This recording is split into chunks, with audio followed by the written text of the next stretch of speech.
Bavandimwe, ntimugace imanza. Turi kuwa mbere w'icyumweru cya 12 mu byumweru bisanzwe, tariki 22 Kamena 2020. Isomo rya mbere ryo mu gitabo cya kabiri cy'Abami, umutwe wa 17 umurongo wa 5 kugeza kwa 8, n'umurongo wa 13 kugeza kwa 15, n'umurongo wa 18. Zaburi ni ya 60. Ivanjili yanditswe na Matayo umutwe wa 7 umurongo wa 1 kugeza kwa 5. Nyagasani Yesu nabane namwe. Amagambo mu Ivanjili ntagatifu uko yanditswe na Matayo. Muri icyo gihe abigishwa bari bateraniye iruhande rwa Yesu ku musozi, maze arababwira ati: mwica urubanza namwe mutazarucirwa, kuko uko muzaba mwaziciye niko muzazicirwa, n'igipimo muzageresha nicyo namwe muzagererwamo. Kuki ubona akatsi kari mu jisho ry'umuvandimwe wawe, ariko umugogo uri mu jisho ryawe ntuwubone? Ubwo se wabwira ute uwo muvindimwe uti reka ngo utokora akatsi kakuri mu jisho, kandi utareba umugogo uri mu ryawe? Wandyarya we, banza ukuremo umugogo uri mu jisho ryawe, hanyuma uzabone neza ushobore gutokora akatsi ko mu jisho ryo muva indimwe. Iyo ni Ivanjili ntagatifu. Bavandimwe, amasomo y'uyu munsi aratubuza guca imanza. Turi abantu kandi turi ku isi. Biragoye ko wabona umukobwa watwaye inda ngo ubure kuvuga ko ari umusambanyi. Biragoye ko wabona umuntu wikoreye igitoki bamufatanye bari kumuha induru ngo ubure kuvuga ko ari igisambo. Niyo ubonye umuntu arambaraye mu kiliziya cyangwa ukabona ari gusenga yapfukamye yatwawe, uko biri kose ushobora guhita wemeza ko ari umukristo w'indani. Kuba twabona ibintu tukabyibazaho tukagira n'icyo tubivugaho, ubwabyo birasanzwe ku muntu uri ku isi. Ariko amasomo y'uyu munsi aratubuza subjectivité, amarangamutima, ahubwo objectivité, kubona ibintu uko biri, kubona ibintu uko byakagombye, gushima ikintu niba ari cyo gushimwa koko, no kukigaya niba ari cyo kugawa koko, kuko umuntu Imana yamuhaye ubwenge bwo kumenya ikibi n'icyiza, bityo agakora icyiza, ikibi akakireka. Mu isomo rya mbere turumva uko Abayisiraheli batsinzwe mu rubanza bakuruwe n'amarangamutima, subjectivité, bacumura kuri Uhoraho Imana yabo yabakuye mu Misiri, noneho by'agahomamunwa biyegurira ibyirwamana, Imana barayita. Iki cyaha cyo kutagenda murongo w'Imana cyabakuruye gutsindwa, bajyanwa bunyago muri Ashuru. Natwe bavandimwe, iyo tutitonze tugwa kenshi muri uyu mutego Abayisiraheli baguyemo, gushukwa n'ibigirwamana bikatuyobya umurongo w'Imana, tukaba twatana inzira igororotse twishingikirije ubwenge bwacu, igihagararo cyacu, ububasha bwacu n'amafaranga yacu menshi dufite. Nuko imanza tukazigoreka ahari kuva ubutabera, ibinyoma bigakomeza bikaganza, kandi nyuma tukagaragara neza nk'abana b'Imana kandi tuyiryarya. Ibi nibyo Yesu atuburira mu Ivanjili, gutaba indyarya. Ubundi indyarya ni ijambo ry'ikigereki hypocrisis, en dessous du jugement, munsi y'umurongo, wa wundi uri munsi y'urubanza, mbese ntacyo ababiziho, afite ubumenyi buke buri hasi, nta makuru afite. Iyo niyo ndyarya. Yesu ati: mwica urubanza namwe mutazarucirwa, kuko uko muzaba mwaziciye niko namwe muzazicirwa.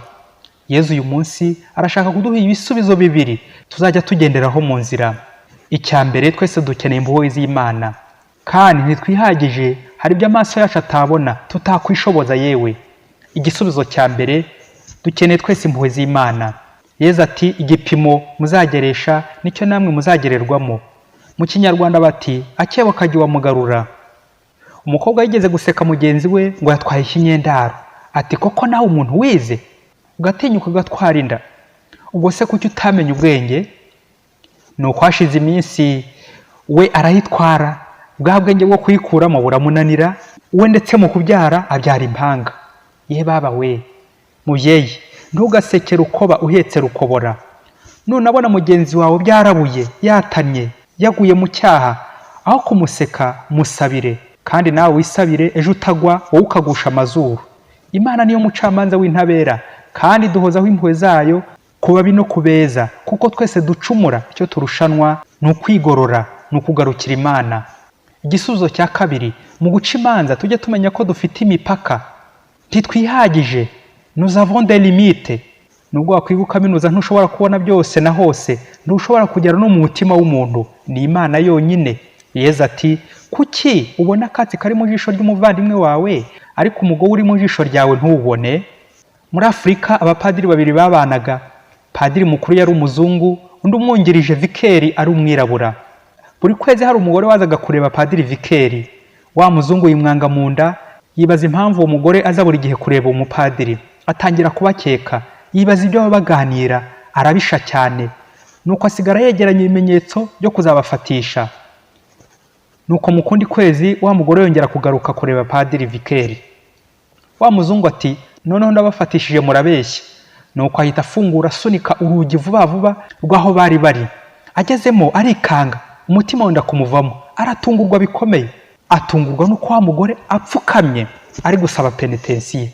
Ye baba we, mbega gutungurwa. Nuko abuze imyifato n'isoni nyinshi, wa muzungu ahita abwira mugenzi we ati, padiri nanjye uhita umpa penitensiya nurangiza uwo nguwo, ndatsinzwe.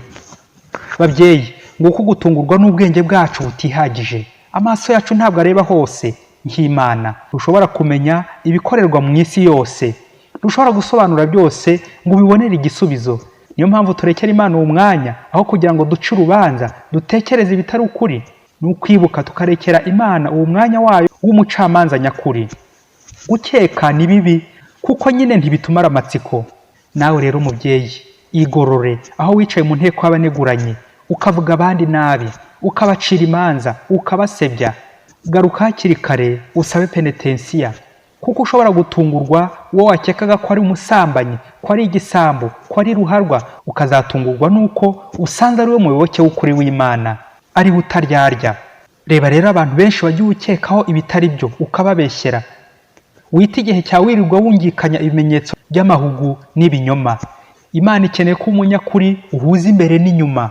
Buri kintu cyose ubonye nubwo wagira icyo kivugaho, ariko umwanya wa mbere urekera Imana, kuko nizi byose, niyo izi imitima yacu. Imana niyo mucamanza w'ukuri. Padiri Masumbuko Ladislas wa Diyoseze ya Cyangugu.